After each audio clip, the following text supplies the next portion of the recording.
Le Real Madrid, les amis, va affronter ce week-end Majorque à domicile en Liga pour la 5e journée. Le Real Madrid qui est pour l'instant leader invaincu, leader invincible, qui remporte match après match, semaine après semaine. Mais un Real Madrid qui va du coup recevoir Majorque avec aujourd'hui l'absence de Militao, mais aussi surtout de Karim Benzema pour plusieurs semaines. Pour Militao, c'est une absence de 7 à 10 jours. Il devrait normalement manquer à cause du manque de rythme et tout ça, même l'Atlético Madrid. Et Benzema, pareil, il est absent entre 2 à 3 semaines, voire carrément un mois. Mais comme après l'Atlético Madrid, il y a 2 semaines de trêve internationale, normalement tous les deux devraient revenir pour Osasuna début octobre. Benzema et Militao qui se blessent, j'allais dire, à un moment plutôt tranquille de la saison, où certes l'autre gros match ce sera bien sûr l'Atlético Madrid, mais il vaut mieux qu'ils se blessent tous les deux maintenant qu'ils se blessent en mars, en avril ou en mai quand là les matchs pour le titre vont compter. Pour l'instant le Real Madrid est dans une bonne forme collective, le groupe vit bien, le groupe joue bien et surtout les titulaires et les remplaçants sont décisifs. Donc pour l'instant, que ce soit en Ligue des Champions, en Super Coupe d'Europe ou en Liga, le Real Madrid a fait le taf. Donc qu'il y ait des absents ou pas, le groupe est censé vivre correctement, les remplaçants sont censés se donner pour remplacer les titulaires qui sont absents pour justement continuer la dynamique de victoire sur du beau football et bien entendu faire forte impression à nos concurrents. Enfin bref, en tout cas on va analyser tout ça dans l'avant-match et je vous rappelle les amis que si vous êtes fan du Real Madrid comme moi, que vous aimez simplement le football ou le football espagnol, n'hésitez pas à vous abonner car cette chaîne est faite pour vous et on fonce bien sûr grâce à vous aux 50 000 abonnés. Merci beaucoup. Pour ceux qui s'en rappellent et ceux qui étaient déjà abonnés du moins, on était l'année dernière quasiment jour pour jour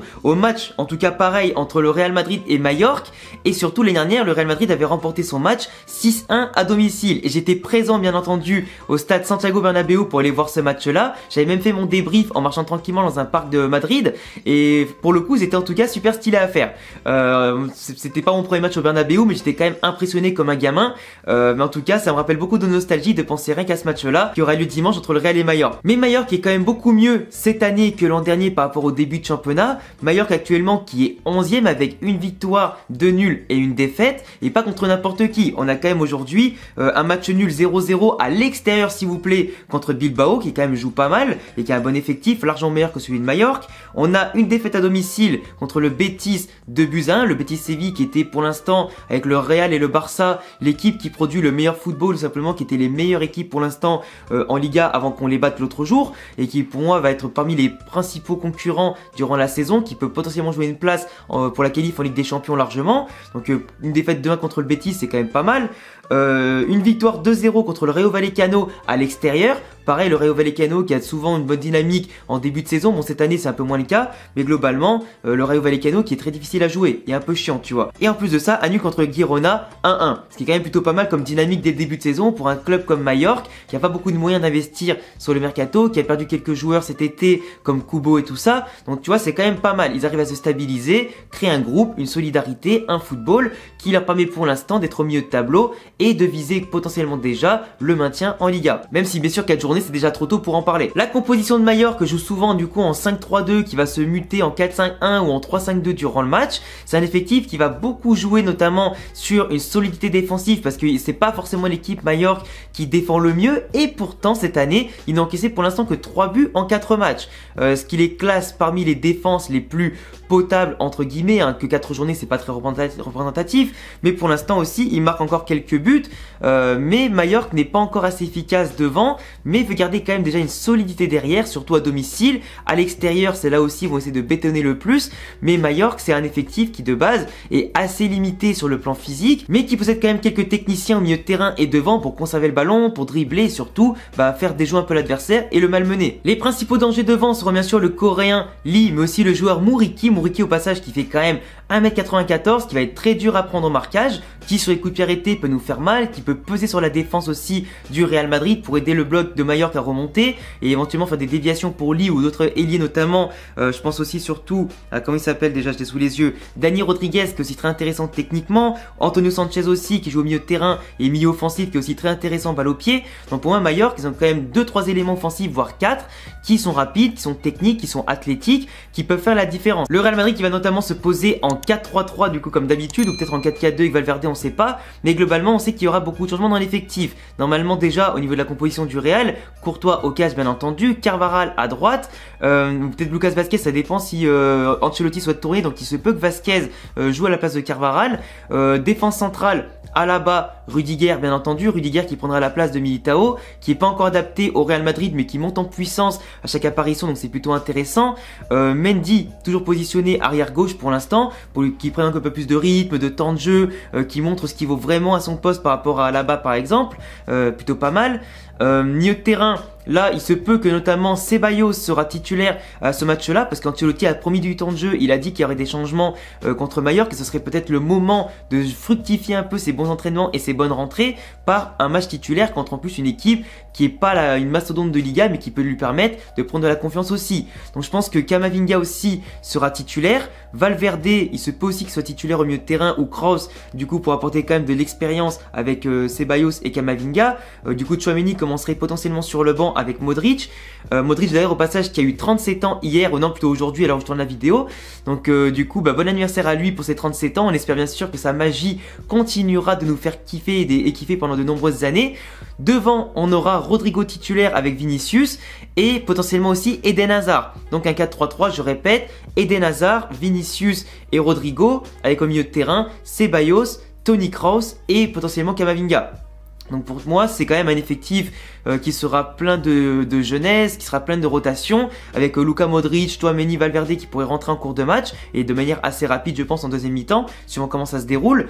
Mais en tout cas un effectif qui sera à mon sens très bon sur le papier, qui a montré déjà plusieurs fois par ses joueurs titulaires ou remplaçants qui a de l'envie, qui a de l'abnégation, qui a de la concentration, que certains veulent lutter pour leur place de titulaire.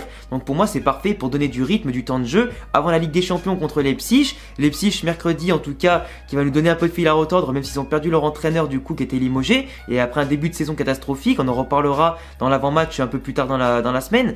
Mais globalement...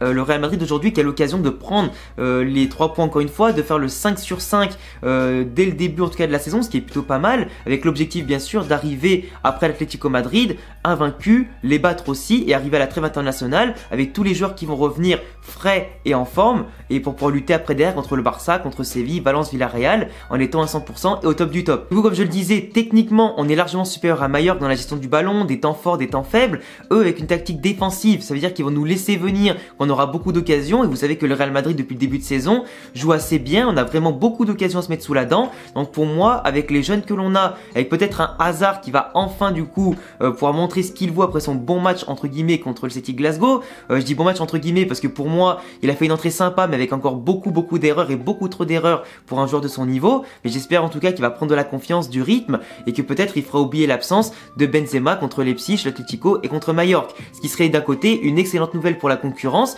pour l'effectif, pour Ancelotti et pour nous les supporters. On demande que ça en fait, d'avoir un Eden Hazard au haut niveau, qui performe, qui marque à tous les matchs, ce serait top. Vinicius qui est déjà maintenant sur 4 matchs consécutifs avec un but, ce qui est au passage son record dans sa carrière, du coup potentiellement il pourra améliorer ce record encore une fois ce week-end là, on demande que ça aussi.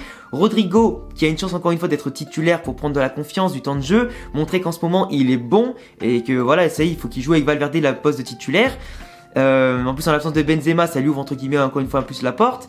De l'autre côté, Camavinga, faut qu'il montre aujourd'hui que qui est Tchouaméni à côté de lui, qui est pas Tchouaméni, qu'il soit un peu plus calme au niveau du jeu sans ballon, qu'il fasse un peu moins de fautes sur les hommes et qu'il joue plus le ballon, qu'il soit meilleur dans les duels et surtout qu'il montre qu'en tant que titulaire, il peut apporter plus que quand il rentre remplaçant, comme Rodrigo du moins. Ceballos, bien sûr, il a tout approuvé aujourd'hui en étant titulaire, montrer qu'il mérite du temps de jeu, qu'il peut être bon, qu'il peut gérer le jeu du Real simplement, qu'il peut apporter toute sa grinta, toute sa vista, tout son volume de jeu aussi, sa palette technique pour justement faire la différence et créer des espaces, etc. C'est tout ce qu'on lui demande et c'est surtout tout ce qu'on aimerait voir de lui titulaire comme remplaçant, parce qu'on aimerait voir un Ceballos plus souvent sur le terrain tellement ce mec là quand il est concerné, qu'il est à fond, c'est un magicien aussi. Après avoir bien sûr aussi si Asensio aura du temps de jeu durant le match suivant l'évolution de celui-ci, en plus Mallorca pour lui c'est quand même un club particulier. Après globalement je pense qu'il n'y a pas grand chose à dire, moi je pense que vraiment pour ce match là mon pronostic ce sera allez un bon 4-0 ou 4-1 pour le Real Madrid. J'aimerais quand même que les remplaçants et les jeunes montrent qu'ils sont là, qu'on peut compter sur eux. Donc pour moi il faut un beau football comme contre le Celtic Glasgow en deuxième mi-temps.